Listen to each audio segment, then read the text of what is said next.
എല്ലാവർക്കും നമസ്കാരം. നിഫ്റ്റി ഇന്ന് ക്ലോസ് ചെയ്തിരിക്കുന്നത് 24,560 ഒരു ബൗൺസ് നിഫ്റ്റിയിൽ ഓവർ ലെവലിൽ നടത്തി. അതിനുശേഷം ഒരു ഹയർ ലെവലാണ് ക്ലോസ് ചെയ്തിരിക്കുന്നത്. അപ്പോൾ നിഫ്റ്റിയിൽ ഈ ഒരു മൂവ്മെൻറ്റ് പോസിറ്റീവ് ആണോ, തുടർന്നുള്ള ദിവസങ്ങളിൽ ഈ പോസിറ്റീവ് ട്രെൻഡ് പ്രതീക്ഷിക്കാമോ? നമുക്ക് നോക്കാം. ഞാൻ ബിജീഷ് വള്ളൂർ, പ്രൊഫഷണലി ഒരു ഫുൾ ടൈം ട്രേഡറാണ്. അതിന് മുൻപ് തന്നെയായിട്ട് നമുക്ക് ഇന്നത്തെ മാർക്കറ്റ് സിറ്റുവേഷൻ നമുക്കൊന്ന് റിവ്യൂ ചെയ്ത് നോക്കാം. കഴിഞ്ഞ ദിവസങ്ങളിൽ ഒരു സപ്പോർട്ട് റെസിസ്റ്റൻസ് എങ്ങനെയായിരുന്നു വർക്ക് ചെയ്യേണ്ടത്, എങ്ങനെയാണ് നമ്മൾ നൽകിയിരിക്കുന്ന ഒരു പ്ലാൻ എങ്ങനെയായിരുന്നു. ഇത് 5 മിനിറ്റ് ടൈം ഫ്രെയിമിലാണ് കിടക്കുന്നത്. അപ്പോൾ 5 മിനിറ്റ് ടൈം ഫ്രെയിമിലായാലും ഡെയിലി ടൈം ഫ്രെയിമിലാണ് നമ്മൾ സൂചിപ്പിച്ചിരുന്നത് നിഫ്റ്റി 24,300 എന്ന് പറയുന്ന ഒരു സ്ട്രോങ് സപ്പോർട്ട് ഏരിയ ഹോൾഡ് ചെയ്തിട്ടാണ് നിലനിൽക്കുന്നത്. അപ്പോൾ അതുകൊണ്ട് തന്നെ നമുക്ക് ഈ ഒരു ലെവലിൽ നിന്ന് ഒരു ബൗൺസ് എക്സ്പെക്റ്റ് ചെയ്യാം. നമ്മൾ daily time frame, weekly time frame ഒക്കെ കാണിച്ചു തന്നിട്ടാണ് നമ്മളിത് പറഞ്ഞിരുന്നത്.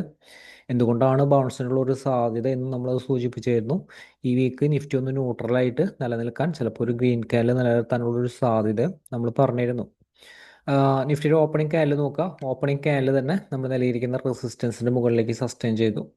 അപ്പോൾ ഓപ്പണിംഗ് ക്യാൻഡിൽ റെസിസ്റ്റൻസിൻ്റെ മുകളിലേക്ക് തന്നെ സസ്റ്റെയിൻ ചെയ്താൽ പിന്നെ നമുക്കൊരു ഷോർട്ട് സെല്ലിൻ്റെ ഒരു അഗ്രസീവായിട്ടുള്ള ഓപ്പർച്യൂണിറ്റി യൂട്ടിലൈസ് ചെയ്തിട്ട് കാര്യമില്ല.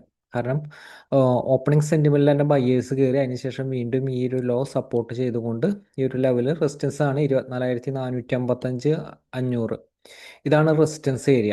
അടുത്തൊരു ബൈർ ഓപ്പർച്യൂണിറ്റി തിരിച്ച് ഇതിൻ്റെ മുകളിലേക്ക് കടന്നാലാണ് വീണ്ടും ഒരു ബൈർ ഓപ്പർച്യൂണിറ്റി ആക്റ്റീവ് ആകുന്നത്. ഈ റെസിസ്റ്റൻസ് ഏരിയയിൽ നിന്ന് നിഫ്റ്റിയിൽ ഒരു ഫാളും വന്നിരുന്നു.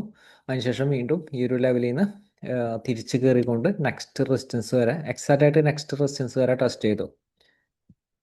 ഇന്നൊരു ബൈ ട്രെൻഡിലായിരുന്നു നിഫ്റ്റി ഇന്നത്തെ ഒരു സിറ്റുവേഷനിൽ നിന്നിരുന്നത്. നമ്മൾ സൂചിപ്പിച്ചിരുന്നു ലോങ് ടൈം വ്യൂവിൽ നിഫ്റ്റിയുടെ ട്രെൻഡ് നെഗറ്റീവ് ആയിരുന്നാലും നമുക്ക് ഇൻട്രാഡേയിൽ ഒരു ബൗൺസിനുള്ളൊരു സാധ്യത നമ്മൾ എക്സ്പെക്റ്റ് ചെയ്തിരുന്നു.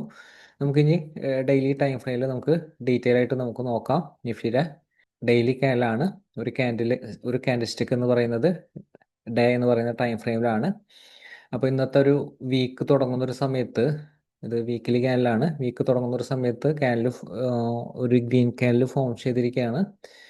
കഴിഞ്ഞ 6 വീക്ക് കണ്ടിന്യൂസ് ആയിട്ട് നെഗറ്റീവ് ആയിരുന്നു. അതിനുശേഷം ഒരു ഒരു പോസിറ്റീവ് ക്യാൻഡിൽ സ്റ്റാർട്ട് ചെയ്തിട്ടുണ്ട്. നമുക്കിത് നിലനിൽക്കുമ്പോൾ നമുക്ക് പറയാനായിട്ട് സാധിക്കില്ല. ട്രെൻഡ് വീക്ക്നെസ് ആണ്. അടുത്തൊരു റെസിസ്റ്റൻസ് വരെ പോയതിന് ശേഷം ഒരു കൺസോൾട്ടേഷൻ ലെവലിൽ നിലനിർത്താനും ഉള്ള ഒരു സാധ്യതയും നിഫ്റ്റിയിൽ കാണണം. ഈ രണ്ട് സാധ്യതയും നമുക്ക് കഴിഞ്ഞ ദിവസത്തിൽ നമ്മൾ ഡിസ്കസ് ചെയ്തിരുന്നു. മെയിൻ ആയിട്ടുള്ള റെസിസ്റ്റൻസ് ഇനി വരുന്നത് നിഫ്റ്റിക്ക് 24,800 അടുത്ത് സ്ട്രോങ് റെസിസ്റ്റൻസ് ആണ്. അതേപോലെ തന്നെ 24,950. ഇത് രണ്ടും സ്ട്രോങ് റെസിസ്റ്റൻസ് ഏരിയ ആണ്.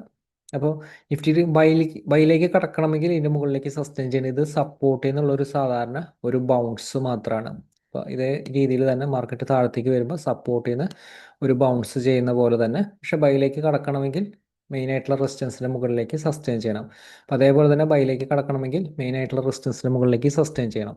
അപ്പോൾ നിഫ്റ്റിയുടെ സിറ്റുവേഷൻ, ഇപ്പോഴത്തെ ഒരു സിറ്റുവേഷൻ ഇതാണ്. ഇതനുസരിച്ച് മാനേജ് ചെയ്യുക. ലോങ് ടൈം വ്യൂവിൽ ബൈ ട്രെൻഡിലേക്ക് കടന്നിട്ടില്ല. ഇന്നത്തെ ഒരു ബൗൺസ് മാത്രമാണ്. അപ്പോൾ നമുക്ക് നാളത്തെ ഇൻട്രാഡേയിൽ മാനേജ് ചെയ്യാനുള്ള റൈറ്റ് സപ്പോർട്ട് റെസിസ്റ്റൻസ് നമുക്ക് നോക്കാം. ഈ ഒരു ട്രെൻഡ് കണ്ടിന്യൂ ചെയ്യോ എങ്കിൽ നമുക്ക് ഇതിനനുസരിച്ച് നമുക്ക് എങ്ങനെയാണ് മാനേജ് ചെയ്യേണ്ടത് നമുക്ക് നോക്കാം. വരും ദിവസങ്ങളിലായാലും നമുക്ക് ഇൻട്രാഡേയിൽ മാനേജ് ചെയ്യാനുള്ള റൈറ്റ് സപ്പോർട്ട് റെസിസ്റ്റൻസ് നോക്കാം. ഇത് 5 മിനിറ്റ് ടൈം ഫ്രെയിമാണ്. നമ്മൾ ട്രേഡിംഗ് പ്ലാൻ പറയുന്നത് 5 മിനിറ്റ് ടൈം ഫ്രെയിം ബേസ് ചെയ്തിട്ടാണ്. ഇപ്പോൾ വരാൻ പോകുന്ന ഒരു ദിവസങ്ങളിലായാലും നിഫ്റ്റിക്ക് നിലനിർത്തേണ്ട സപ്പോർട്ട് നമുക്ക് നോക്കാം. നിലനിർത്തേണ്ട സപ്പോർട്ട് 27,540.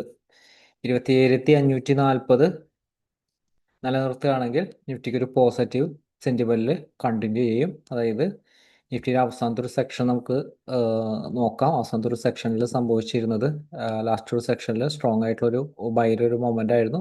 നമ്മൾ നൽകിയിരിക്കുന്ന റെസിസ്റ്റൻസ് ഇവിടെയല്ല നൽകിയിരുന്നത്. നമ്മൾ കഴിഞ്ഞ ദിവസത്തിൽ റെസിസ്റ്റൻസ് നൽകിയിരിക്കുന്നത് ഇവിടെയാണ്. റെസിസ്റ്റൻസ് നൽകിയിരിക്കുന്നത് ആ റെസിസ്റ്റൻസിന് മുകളിലേക്കും സസ്റ്റെയിൻ ചെയ്തിട്ടാണ് നിഫ്റ്റി നിലനിൽക്കുന്നത്. പക്ഷേ ഇതൊരു സപ്പോർട്ട് റെസിസ്റ്റൻസ് ഏരിയ ആയതുകൊണ്ട് തന്നെ നമുക്ക് ഈ ഒരു ക്ലോസിങ്ങിൻ്റെ ഈ ഒരു റേഞ്ചിൽ, നമ്മൾ ഈ ഒരു റേഞ്ചിലാണ് നമുക്കൊരു സപ്പോർട്ട് എടുത്തിരിക്കുന്നത്. അപ്പോൾ അതുകൊണ്ട് തന്നെ ഈ ഒരു സപ്പോർട്ട് ഹോൾഡ് ചെയ്യുന്നുണ്ടെങ്കിൽ, അതായത് 25,540 ഹോൾഡ് ചെയ്ത് ബൈർ ഓപ്പർച്യൂണിറ്റി കിട്ടുന്നുണ്ടെങ്കിൽ നമുക്ക് ബൈർ ഓപ്പർച്യൂണിറ്റിക്ക് യൂട്ടിലൈസ് ചെയ്യാം. 24,635 ഇമ്മീഡിയറ്റ് ആയിട്ടുള്ള റെസിസ്റ്റൻസ്. അതിനുശേഷം 630 അടുത്ത് നിന്ന് ബൈർ ഓപ്പർച്യൂണിറ്റി വന്നാൽ 615 സ്റ്റോപ്പ് ലോസ് പ്ലേസ് ചെയ്തുകൊണ്ട് ബൈർ ഓപ്പർച്യൂണിറ്റി യൂട്ടിലൈസ് ചെയ്യാം. പ്രത്യേകം ശ്രദ്ധിക്കുക, തൊട്ടടുത്ത റെസിസ്റ്റൻസുകളുണ്ട്. 24,674, 635 മുകളിൽ റെസിസ്റ്റൻസ് 672 വരുന്നത്. അതിനുശേഷം 24,735. ഇത് രണ്ടാണ് ഹയർ ലെവൽ റെസിസ്റ്റൻസ് വരുന്നത്. അപ്പോൾ ഇനി നിഫ്റ്റിയുടെ സിറ്റുവേഷൻ ഇൻ കേസ് ഓപ്പൺ ചെയ്യുന്നത് ഗ്യാപ്പ് അപ്പ് ഓപ്പണിംഗ് ആണ്. അതായത് 24,672 ഈ ഒരു ലെവലിലൊക്കെ ആണെങ്കിൽ അടുത്ത സപ്പോർട്ടിന് താഴത്തേക്ക് ഒരു ക്യാൻഡിൽ ക്ലോസ് ചെയ്താൽ നമുക്ക് ഷോർട്ട്സ് ആൻഡ് ഓപ്പർച്യൂണിറ്റി യൂട്ടിലൈസ് ചെയ്യാം. പിന്നെ അതിന് ശേഷം 27,540 ബ്രേക്ക് ചെയ്താൽ തന്നെ വീക്ക്നെസ് ആണ്. 24,400 അടുത്താണ് നല്ല സപ്പോർട്ട്. ഇനി 24,400 അടുത്താണ്. ഈ ഒരു റേഞ്ചിന്റെ ഇടയിൽ ചെറിയ മൈനർ ആയിട്ടുള്ള സപ്പോർട്ട് ഉണ്ട്. 402 ഞാൻ ഇവിടെ റെസിസ്റ്റൻസ് ആയിട്ട് എടുത്തിരിക്കുന്നത്. അപ്പോൾ 402 മുകളിലേക്ക് സസ്റ്റെയിൻ ചെയ്യണം.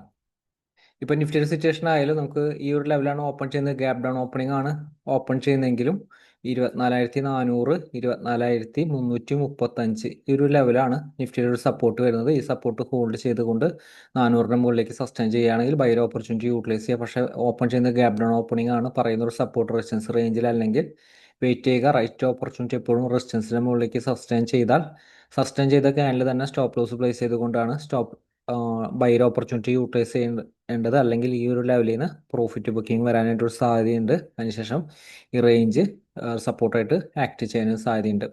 ലോവർ ലെവൽ സപ്പോർട്ട് നമ്മൾ കഴിഞ്ഞ ദിവസങ്ങളിൽ നൽകിയിരിക്കുന്ന ഒരു സപ്പോർട്ടുകൾ ഫോളോ ചെയ്യുക. അതായത് 24,400 താഴെയുള്ള സപ്പോർട്ടുകൾ കഴിഞ്ഞ ദിവസം നൽകിയിരിക്കുന്ന സപ്പോർട്ടുകൾ എക്സാക്റ്റ് ആയിട്ട് വർക്ക് ചെയ്യും.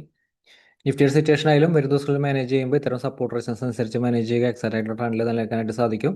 മാർക്കറ്റിലെ ഇമ്പോർട്ടൻ്റ് അപ്ഡേറ്റ് ആയിട്ട് നമുക്ക് വരാൻ പോകുന്ന ദിവസങ്ങളിൽ വീണ്ടും കാണാം. Thank you.